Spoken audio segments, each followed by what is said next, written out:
This is Megan Ryan, Executive Director of the Virginia Coalition for Open Government, with another how-to video on using Virginia's Freedom of Information Act. Most public records must be disclosed to a requester under the Virginia Freedom of Information Act unless an exemption or other law applies. Virginia has over 100 exemptions, broken down into categories of those for, say, general application, meaning that any agency at any level can use them, and then somewhat more specific categories, things like public safety, administrative investigations, scholastic and educational records, health and social service records, proprietary information, and trade secrets, and then those applicable to specific public bodies or in very specific circumstances. There's also a special section dealing with access to criminal records and those records held by law enforcement agencies. The FOIA exemptions are discretionary, meaning that just because they can be withheld doesn't mean that they have to be withheld.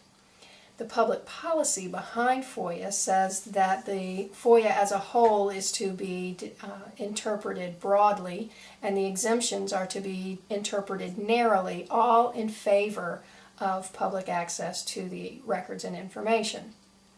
Some of the most commonly used exemptions within FOIA are those for personnel records or scholastic records, the attorney work product exemption, or records related to contract negotiations.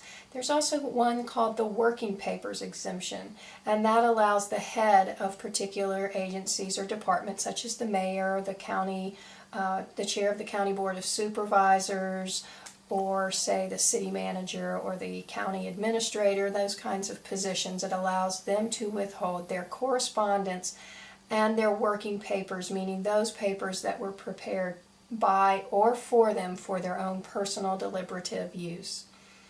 Now, in addition to the FOIA exemptions, there are provisions throughout the Virginia Code, and some of those are mandatory, meaning that they absolutely prohibit disclosure.